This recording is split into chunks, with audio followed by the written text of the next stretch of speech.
Fala galerinha, agora a gente vai caminhando para nossa parte 3.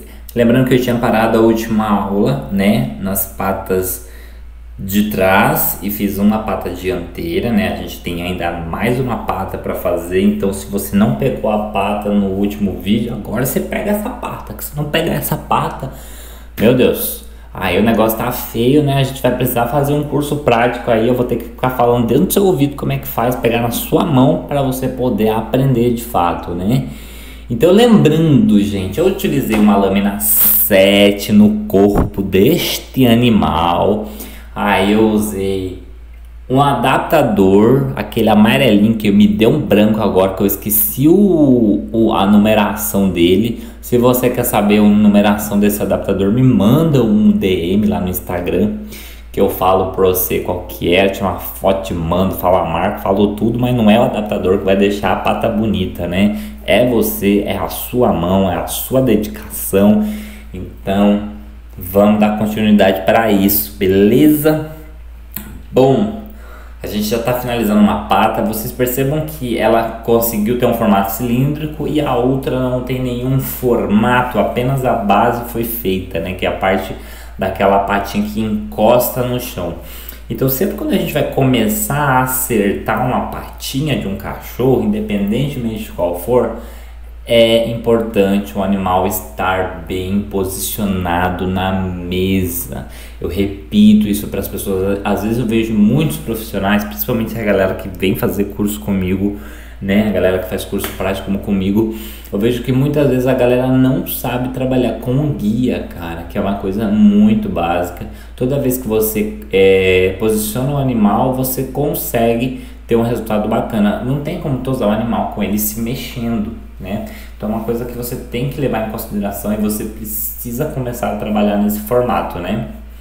Bom, eu vou retirar a parte da frente, a parte lateral e a parte traseira para vocês verem como que ficaria para fazer este lado. Uma coisa muito importante, uma dica que vale ouro, principalmente para você que está começando e tem dificuldade para trabalhar com tesoura tubarão. A forma que você corta com ela não é a mesma forma que você usa uma tesoura fio navalha. Toda vez que você vai utilizar uma tesoura tubarão, a cada corte você puxa para fora. É quase imperceptível isso, mas é exatamente isso que eu faço. Eu corto e dou uma leve tensionada para fora. Corto uma leve tensionada para fora. E vou tirando um pouco de cada ponto. Então vocês percebem que eu trabalho um pouco de um lado, trabalho um pouco de outro, tomo uma distância do animal, olho exatamente o que eu estou fazendo, se eu estou conseguindo ter um equilíbrio bacana, e aí então eu volto, realinho, tiro pontinhos que sobraram.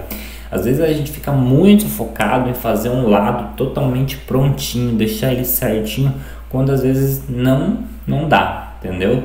Então eu fiz a parte lateral, não totalmente, só um pouco. Aí agora eu venho para a parte interna da pata e vou cortando, né? Vou cortando, corto. Aí você pergunta para mim, eu tenho dúvida a quantidade de pelo que eu vou tirar, porque às vezes eu não sei se eu tiro muito, se eu tiro um pouco. Lembre que você utilizou o adaptador na pata do animal, então você não precisa tirar mais tanto pelo. A única coisa que você vai retirar é o pelo que está bloqueando o formato da pata. Então normalmente vocês podem perceber que são pontas. Olha só esse pelo caindo na mesa. São literalmente pontas e pelos que sobram, né, na pata do animal, né? O resto realmente é acabamento. Essa região da interna da pata é muito importante ela ficar bem bonitinha, porque todo o trabalho que a gente faz com o animal, o proprietário, a foto que você vai fazer, toda a visão que as pessoas têm é do animal realmente de frente, entendeu? Não que você não tenha que caprichar na parte de trás, mas essa parte da frente ela é muito importante, né? Porque é realmente posicionamento, o animal ele normalmente para dessa forma. Então nesse momento você consegue ver a qualidade aí do seu trabalho. Então as minhas duas maiores aliadas nesse trabalho literalmente é a tesoura tubarão e a tesoura curva, que são as duas que eu basicamente uso 100%. Eu basicamente não uso tesoura reta, vocês podem ver que em nenhum momento eu utilizei uma tesoura reta nesse animal. E o equipamento assim que é crucial, que eu já falei nos outros vídeos e vou falar novamente para ver se entra na sua cabeça, é usar o pente. Pente é a alma para qualquer trabalho. E eu gosto realmente de pentes que tenham os dentes mais finos, que facilitem, né, a penteabilidade do pelo, né, texturizar bem a pelagem, utilizar produtos de qualidade. Tudo isso influencia no seu trabalho, né? Então vocês podem ver que eu passo o pente várias e várias vezes. Eu normalmente tenho mais dificuldade para fazer essa patinha, né? Eu normalmente sempre demoro mais. Eu custo achar um equilíbrio entre as duas, e isso acontece ainda mais quando a pata realmente é muito curta. Quando a pata é muito curtinha, essa dificuldade ela se torna ainda mais presente, né? Então vocês podem ver que eu corto a pelagem, passo o pente novamente. É que nem eu falei já no outro vídeo, é basicamente, cara, um mantra que eu repito pra mim várias e várias vezes, né? Eu começo a fazer e refaço, passo novamente, refaço. É que às vezes a gente fica numa ansiedade para fazer um animal de uma forma um pouco mais rápida, e isso acaba dificultando assim o nosso trabalho, né? Então, ó, vocês percebam que eu já estou fazendo ali, eu já consegui dar um equilíbrio bacana, né, para a patinha do animal. E aí então a gente vai conseguindo encontrar um equilíbrio em ambas as partes, né? Então nada mais do que voltar, realinhar, ver as pontas que ficaram, e aí então você vê como que tá ficando o resultado do seu trabalho. Em cães de pelagem lisa, às vezes a gente não precisa pirar muito em deixar a pata perfeita, porque, meu amigo, ela não vai ficar, é muito difícil ficar totalmente perfeito, porque a pelagem não foi feita para isso, uma pelagem lisa, né? E isso, querendo ou não, acaba dificultando, né, o nosso trabalho aí. Lembrando que se você quiser variar essa tosa para um modelo mais alto, a forma de cortar basicamente seria a mesma. Você pode utilizar um adaptador maior no corpo, né, e deixar as patas maiores na mesma proporção. Mas basicamente essa é a proporção, é sempre de 1:3 que eu costumo dizer. Se a altura do corpo do animal tem um dedo, as patas devem ter no mínimo 3 dedos, né? Que aí você consegue camuflar e deixar a patinha no formato cilíndrico. A amora tá bem mais com 3 pelos, né? Ela deve ter uns 4, 5 dedos de pelo aí, né? Só que eles foram trabalhados com tesoura, né? O que acaba deixando curto em um lugar, maior em outro, né? Então o pelo da ponta da pata é maior do que o pelo que começa lá no cotovelo. Por quê? Porque a gente precisa encontrar realmente uma transição na patinha aí desse cachorro, beleza? Então vocês percebem que o pente, né, ele está sempre presente aí no trabalho, porque ele é muito importante, né? Então eu repasso ele várias vezes, por quê? Porque quando eu ver que não tá mais saindo ponta, né, que eu não tô precisando mais cortar de fato o pelo, é porque a pata já tá ficando pronta, entendeu? Então eu não vou ter que ficar ali várias e várias vezes. Então eu sempre fico naquela coisa de comparar muito uma pata com a outra, beleza? Agora a gente vai para a parte da cabeça da amora, né? Essa é uma parte que fica muito realmente a critério dos profissionais, né? Eu não recomendo, se você tiver pouca habilidade com a tesoura, cortar essa pelagem com a tesoura que eu estou cortando, né? Eu particularmente me sinto mais à vontade utilizando essa tesoura, né? Eu gosto mais dela, mas é importante você tomar bastante cuidado, porque é uma tesoura que é muito fácil de lesionar o animal pelo fato dela ter um corte muito preciso. Então eu só ergo a pelagem e corto aquele pelinho realmente do cantinho dos olhos. Você pode utilizar, por uma questão de segurança, 2 tipos de equipamento. Primeiro deles, uma tesoura a fio laser, né? Que a gente fala que é uma tesoura que tem pouco poder de corte, ou uma tesoura semi-dentada que vai fazer um corte suavezinho, né? Todas podem machucar, então cuidado. Bom, agora eu venho cortando, né, aquele pelo que sobrou, que não saiu com o adaptador, e vou realmente juntando a parte mais curta com a parte mais alta. Vai ser sempre assim, gente. Toda parte que eu deixo mais pelo e a outra eu deixo menos pelo, eu preciso juntar essas duas partes para mim conseguir ter uma transição suave. Então eu sempre começo fazendo uma lateral, né, cortando de uma forma bem periférica aí no cantinho da orelha, né, com a orelha virada, aí eu solto a orelha e vejo como é que ficou o acabamento.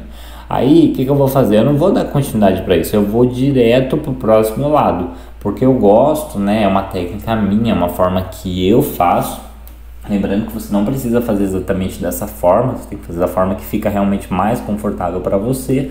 Mas eu particularmente começo sempre fazendo um lado e aí eu passo para o outro. Então basicamente o que eu fiz do outro lado, eu estou fazendo desse mesmo lado, só que num ângulo diferente, para que você possa ter uma dupla noção aí de como trabalhar, né? E uma coisa interessante é que às vezes as pessoas têm dificuldade de cortar essa pelagem, fica um pouco perdida, né? Principalmente se for uma pessoa iniciante, uma pessoa que estiver começando, né? Ela normalmente vai ter mais dificuldade para fazer essa região, né? Então no começo, o formato que a gente acaba deixando o rosto do animal é um formato literalmente quadrado, bem quadrado mesmo, e aí depois a gente vai trabalhando as extremidades desse quadrado, o que faz com que o polimento fique bacana e a gente atinja um ponto mais circular no rostinho do animal, beleza? Então vocês podem ver que a gente vai tirando pelagem, vai acertando, daí eu passo para um outro lado. E o rosto, meu amigo, basicamente é tubarão.